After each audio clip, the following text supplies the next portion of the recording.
किसान आंदोलन का आज 18वां दिन है। बड़ी संख्या में किसान दिल्ली की सीमाओं पर डटे हुए हैं। वहीं दिल्ली के मुख्यमंत्री अरविंद केजरीवाल ने कहा कि वे किसानों के समर्थन में सोमवार को एक दिन का उपवास रखेंगे। उन्होंने लोगों से भी उपवास रखने की अपील की है। अरविंद केजरीवाल ने कहा कि सब लोग अपने घर में एक दिन का उपवास रखें और किसानों की मांग का समर्थन करें। एक दिन के उपवास का ऐलान किया है। उन्होंने अपील की है पूरे देश की जनता से कि उनके किसानों के समर्थन में सब लोग एक दिन का उपवास रखें। मैं भी उनके साथ कल एक दिन का उपवास रखूंगा। मैं सभी आम आदमी पार्टी के कार्यकर्ताओं से, समर्थकों से अपील करता हूं कि वो भी किसानों की इस मांगों के समर्थन में एक दिन का उपवास रखें। और मैं देश के सभी लोगों से अपील करता हूं, बहुत सारे हजारों लाखों करोड़ों ऐसे लोगों को मैं जानता हूं जो दिल से किसानों के साथ हैं। अपनी दिन ब दिन की दिनचर्या की वजह से वो बॉर्डर पे नहीं पहुंच पा रहे, लेकिन दिल से उनके साथ हैं। ऐसे सब लोग, अब उनको भी मौका मिला है, ऐसे सब लोग अपने अपने घरों में एक एक दिन का उपवास रखें और किसानों की मांगों के समर्थन में प्रार्थना करें। दिल्ली के मुख्यमंत्री अरविंद केजरीवाल ने कहा, देश के कई खिलाड़ियों ने किसानों की मांग का समर्थन किया है। क्या वे एंटी नेशनल हैं? क्या देश के वकील, व्यापारी एंटी नेशनल हैं? अन्ना हजारे के आंदोलन के दौरान कांग्रेस की सरकार बदनाम करती थी। ठीक उसी तरह किसान आंदोलन को बीजेपी बदनाम कर रही है।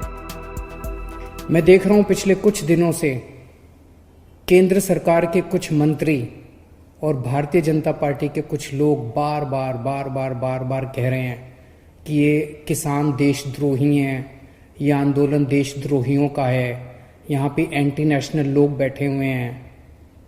मैं उनसे पूछना चाहता हूँ, हजारों एक्स सर्विसमैन, पूर्व सैनिक जो रिटायर हो चुके हैं, ऐसे हजारों पूर्व सैनिक वहां पे बॉर्डर पे किसानों के साथ बैठे हुए हैं, जिन लोगों ने एक समय में देश की रक्षा करने के लिए अपनी जान की बाजी लगाई थी। ऐसे हजारों सैनिक हैं जो अपने घरों में बैठ के उनके लिए दुआएं कर रहे हैं, प्रार्थना कर रहे हैं। ये सारे एंटी नेशनल हैं।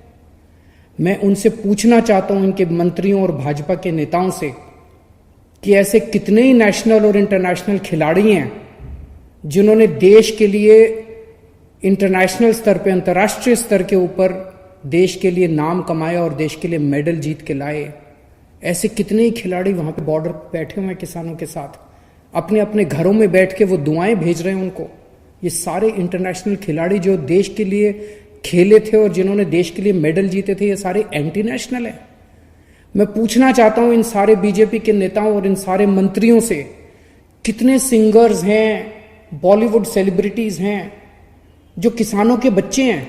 मैं जानता हूं कुछ सिंगर्स को तो मैं खुद जानता हूं, कुछ सेलिब्रिटीज को मैं खुद जानता हूं जो किसानों के बच्चे हैं, किसानों के परिवार से आते हैं।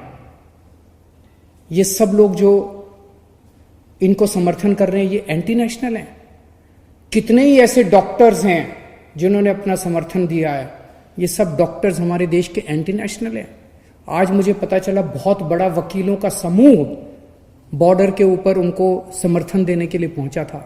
ये देश के सारे वकील एंटी नेशनल हैं। कितने ही व्यापारी हैं, पंजाब से कई व्यापारी मेरे से मिलने के लिए आए कुछ दिन पहले। उन्होंने बताया कि पूरे पंजाब के सारे व्यापारी इनके साथ हैं, और केवल पंजाब नहीं, पूरे देश के सारे व्यापारी इनके साथ हैं। देश के सारे व्यापारी एंटी नेशनल हैं। मुझे याद आ गया अपने अन्ना हजारे जी के आंदोलन के दिन, जब हम भी रामलीला मैदान में आंदोलन के लिए बैठे थे। उस वक्त की कांग्रेस की सरकार भी तरह तरह के षड्यंत्र रच के हम लोगों के खिलाफ रोज अखबारों में और मीडिया में, टीवी चैनलों पे स्टोरी प्लांट की जाती थी कि ये गलत लोग हैं, ऐसे लोग हैं, एंटी नेशनल लोग हैं।